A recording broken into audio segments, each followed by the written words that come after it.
आप देख रहे हैं खबर एनडीटीवी, विस्तार हर खबर से। नमस्कार, मैं हूं संदीप झा और आप देख रहे हैं खबर एनडीटीवी। भारत में लॉकडाउन का वक्त चल रहा है और आज हम आप सबके सामने एक खास मेहमान लेकर आए हैं जिनका नाम है आर्या नंदनी, जो कि सुर संग्राम जैसे कई टीवी शो में भाग ले चुके हैं। तो आइए सीधा लेके चलते हैं आर्या नंदनी जी के पास। आवाज आ रही है आपको? जी हाँ। जी। स्वागत है आर्या नंदनी जी आपको हमारे चैनल खबर एनडीटीवी में। Thank you so much. आप सभी को मेरा सादर प्रणाम और मेरा नमस्कार। It's a pleasure to be here. Arya ji, Bharat में इस वक्त लॉकडाउन का वक्त चल रहा है, तो आप अपने घर में इस वक्त क्या कर रही हैं? जैसा कि हम सभी जानते हैं कि लॉकडाउन का कठिन समय चल रहा है। सब किसी को घर पर रहने के निर्देश दिए गए हैं और किसी को बाहर निकलना अलाउड नहीं है। तो मैं भी अपनी फैमिली के साथ सारे मेंबर्स के साथ यहाँ पे क्वालिटी टाइम स्पेंड कर रही हूँ। जो समय मिला है हमें उसे अच्छे से यूटिलाइज कर रही हूँ। हम मेरे घर में से कोई भी मेंबर बाहर नहीं जा रहा है एंड या we are having a good time. Arya ji, देश में चल रहे इस महामारी को लेकर के देशवासियों को क्या संदेश देना चाहेंगी आप? देखिए, संदेश मैं क्या, प्रधानमंत्री जी खुद दे रहे हैं सभी को, सारे देशवासियों को। मैं सिर्फ इतना ही बोलना चाहूंगी कि जितने भी इंस्ट्रक्शंस दिए जा रहे हैं आप सभी को कोरोना के प्रति, कि आपको इस लड़ाई को कैसे लड़ना है अपने घर बैठ करके, सारे अपने आसपास हाइजीन मेंटेन करना है, हमेशा हाथ धोना है, घर से बाहर नहीं जाना है, सोशल डिस्टेंसिंग मेंटेन करना है और जो ये क्वारंटीन पीरियड चल रहा है उसको हैप्पीली एंजॉय करते हुए और कोरोना से खुद को बचाना है। तो मैं यही चाहूंगी कि सारे लोग सारे इंस्ट्रक्शंस अच्छे से फॉलो करें। आर्या नंदनी जी, अब आपने सुर संग्राम में एक गीत गाया था, कौन दिशा में लेके चल रे बटोइया। उस गीत को हमारे दर्शक आपकी मधुर आवाज में एक बार फिर सुनना चाहेंगे। सॉरी, मैं आपको करेक्ट करूंगी, वो नहले पे दहला था मेरा पहला रियलिटी शो। और चूंकि सब अभी लॉकडाउन में जो है तो प्रधानमंत्री जी का जो संदेश है वो सब फॉलो कर रहे हैं, बट कुछ ना कुछ जो है तो इस तरह से लोग फील कर रहे हैं, तो कुछ संगीत का कार्यक्रम भी उन लोगों तक दर्शकों को दिखाया जाए। बिल्कुल बिल्कुल, ये मेरे द्वारा गाया गया सबसे ज्यादा पसंदीदा गानों में से एक है, तो मैं जरूर सुनाऊंगी आपको जी।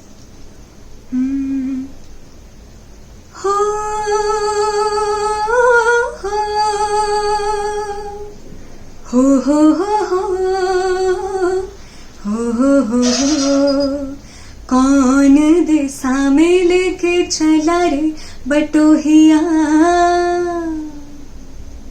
कौन दिशा में लेके चला रे बटोहिया, कौन दिशा में लेके चला रे बटोहिया।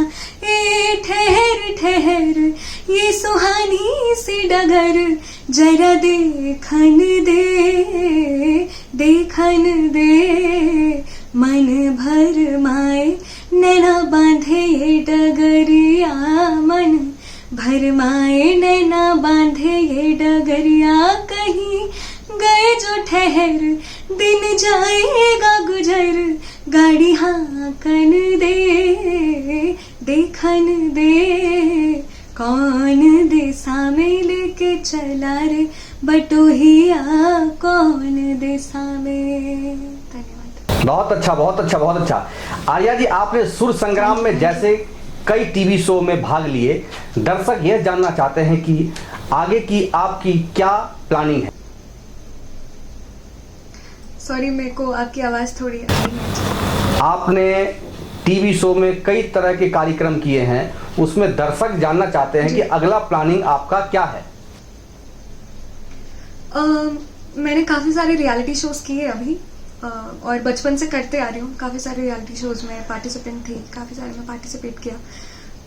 रिसेंटली मैं अभी किसी रियलिटी शो में पार्टिसिपेट करने का नहीं सोच रही हूँ। मैं इस शब्द को आर्या जी, इसमें ब्रेक हो चुका था, इस शब्द को मैं पूरा दोबारा रिपीट करता हूँ। आर्या जी, आपने सुर संग्राम में जैसे कई टीवी शो में भाग लिए, दर्शक यह जानना चाहते हैं कि अगले की आपकी क्या प्लानिंग? आगे के मेरे जो प्लानिंग्स हैं वो यही हैं कि मैं अपनी ग्रेजुएशन कंप्लीट कर रही हूँ अभी, और साथ ही मेरी शिक्षा चल रही है, संगीत की शिक्षा चल रही है, और मैं अभी अपने कुछ गाने रिलीज कर रही हूँ। तो फिलहाल मेरी यही प्लानिंग है, और बाकी जो आएगा वो आप लोगों को मेरे सोशल मीडिया अपडेट से पता ही चल जाएगा। जी जी जी। इसके साथ कार्यक्रम को आगे बढ़ाते हुए दर्शकों को एक गीत की फरमाइश है। खाई के मगहिया पान आपका एक गीत है, वो दर्शक आपके गीतों को सुनना चाहते हैं आपके मधुर आवाज में। बिल्कुल बिल्कुल। खाई के मगहिया पान ए राजा हमरी जान ले बका है।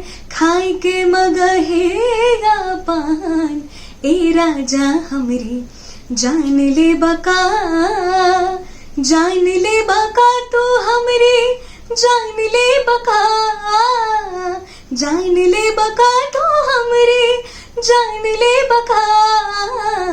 मार के कटीली मुस्कान ए राजा हमरी जान ले बका है। खाई के मगहिया पान ए राजा हमरी जान ले बका। बहुत अच्छा, बहुत अच्छा। आर्या जी, आपने तो ये तो दर्शकों का फरमाइश, साथ में दर्शकों की फरमाइश को आप तक आवाज़ हमने पहुंचाया। अब ये जो है सो लास्ट जो है सो आप अपनी एक फेवरेट जो आपकी सॉन्ग्स हो वो आप 2 टूक में दर्शकों को सुनाएं। सॉरी, मेरे फेवरेट सॉन्ग्स, मेरे तो काफी फेवरेट सॉन्ग्स हैं। जो लेटेस्ट, जो इस वक्त लेटेस्ट या कोरोना के ऊपर में कुछ आपने संगीत लॉन्च किए हो, जो कई तरह के कोरोना के ऊपर मैंने काफी सारे सिंगर्स को देखा कोरोना के ऊपर गाते हुए। मैंने इस पर गाना अभी तक उपयुक्त इसलिए नहीं समझा बिकॉज कोरोना आई थिंक एक बहुत ही सीरियस इशू है, और कोरोना पर आप कोई प्रेयर या कोई एंथम गा के कोरोना नहीं भगा सकते हैं। इंस्टेड आप उस पे अपने एक्शंस के द्वारा उसको भगा सकते हैं। जी जी। तो आई थिंक अभी वो ज्यादा जरूरी है। बाकी मैं आपको अपने फेवरेट गाने सुनाना चाहूंगी। सो चूंकि मैं बहुत बड़ी मुरीद रही हूँ लता मंगेशकर जी, तो पहला गाना मैं आपको उनका सुनाऊंगी। लग जा गले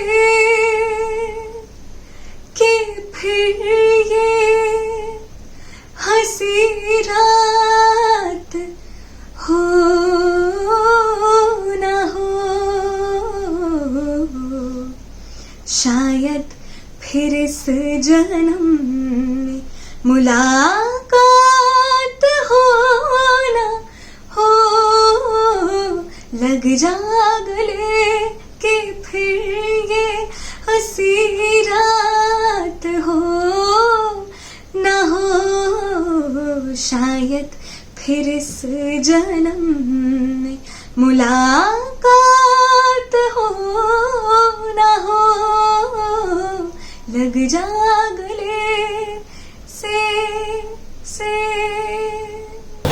बहुत अच्छा, बहुत अच्छा। ये था मेरा पहला। बहुत अच्छा आर्या जी, क्या आवाज है, क्या मतलब आपकी जो सुरीली आवाज है वाकई दाद देने वाली बात है। दर्शकों को आपने अच्छा जो है सो सुर सुना में आप एक से एक आपने गीत सुनाई है।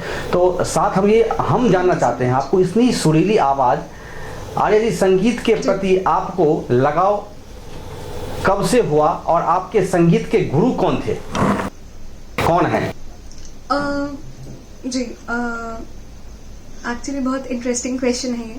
सो म्यूजिक का जो मेरे घर पे था शुरू से माहौल था। माहौल एज इन ऐसा कोई नहीं है कि मैं किसी म्यूजिकल फैमिली से बिलोंग करती हूँ, बट मेरे पापा को शुरू से बहुत म्यूजिक में बहुत डिवोशन रहा है, और पापा हमेशा से म्यूजिक को लेकर के बहुत ऐसे मतलब एक डिवोटी की तरह, बिकॉज वो हमेशा उनके पास हजारों कैसेट्स होते थे अलग अलग सिंगर्स के, और पता नहीं न जाने कितने सारे गाने दिन भर पापा लता जी के, किशोर दा के और रफी साहब के गाने चलाते रहते थे। तो वो कान में दिन भर मेरे सुर जाते थे, और कहीं ना कहीं वहां से इंस्पिरेशन मिली, और मैं बहुत ही छोटे एज से गाना गाती थी। और कहते हैं ना कि आप जब शुरू से इतने विरथी महारथियों को सुन रहे हैं तो वो जो सुर कान में पड़ रहा है तो वो कहीं ना कहीं इन्फ्लुएंस तो करेगा। जी। तो मैंने काफी कम एज में गाना शुरू कर दिया था और आई थिंक मैं 6 या 7 साल की थी तब मेरा पहला एल्बम भी आ गया था, मैंने पहला स्टेज शो भी कर लिया था। जी। और काफी सारे कॉम्पिटिशन्स में भी पार्टिसिपेट किए, काफी सारे कॉम्पिटिशन्स जीते हैं। जी। तो ये था मेरा जो इनिशियल पीरियड था म्यूजिक में। और रही बात सीखने की, तो मैंने ऐसे प्रॉपर फॉर्मल ट्रेनिंग नहीं ली थी, पर स्कूल में हमारे जो म्यूजिक टीचर थे उन्होंने कुछ टाइम तक मुझे ऐसे बेसिक्स जो हैं वो क्लियर कराए। और यूथ फेस्टिवल में जाना होता था तो उस टाइम सर मुझे सिखाते थे। तो वो जो बेसिक ट्रेनिंग थी वो मैं, बिकॉज जहाँ पे मैं हूँ छत्तीसगढ़ में, यहाँ पे काफी सारे लोग हैं पर कोई सूटेबल म्यूजिक टीचर मुझे नहीं मिले। तो मैंने कुछ टाइम तक उनके पास स्कूल में ही जो सिखाते थे सर वैसे सीखा था। और अब दिल्ली यूनिवर्सिटी आने के बाद मैं श्री विनीत गोस्वामी सर से सीख रही हूँ। तो अब मेरी रेगुलरली म्यूजिक की ट्रेनिंग चल रही है। जी जी। आर्या जी, आप किन किन भाषाओं में गीत गाती हैं, हमारे दर्शक जानना चाहते हैं आपसे। आर्या जी, जाने से पहले भी आपकी हिंदी पसंदीदा है या और कितने भाषा हैं? आप गायन के ये में बोल रहे हैं क्षेत्र में? जी, गाने में गीतों जो गाती हैं, कितने भाषाओं में गीत आप गाती हैं? कहते हैं कि मेरा मानना है कि संगीत किसी भाषा का मोहताज नहीं है। तो मुझे हिंदी हो या इंग्लिश हो या स्पेनिश हो या आप कोई भी भाषा ले लीजिए, जो भी हम नॉर्मल सुनने में जो हमारे आता है, अपने रीजनल लैंग्वेजेस हो। पंजाबी भी मैं बहुत गाती हूँ, बांग्ला भी गाती हूँ। तो मुझे ये अच्छी कॉम्पोजिशन हो, अच्छा म्यूजिक हो, तो वो किसी भी लैंग्वेज में हो वो अच्छा ही लगता है। जी। चलिए, तो हिंदी में तो आपने गाई सब, भोजपुरी में भी आपने सुना ही दिया। बहुत अच्छा लगा आपसे हमें ये जो है सो आपने खबर एनडीटीवी। धन्यवाद आर्या नंदिनी जी हमारे साथ जुड़ने के लिए, और फिर आपको हम जो है सो याद करेंगे। धन्यवाद। बिल्कुल बिल्कुल, थैंक यू सो मच। नमस्ते।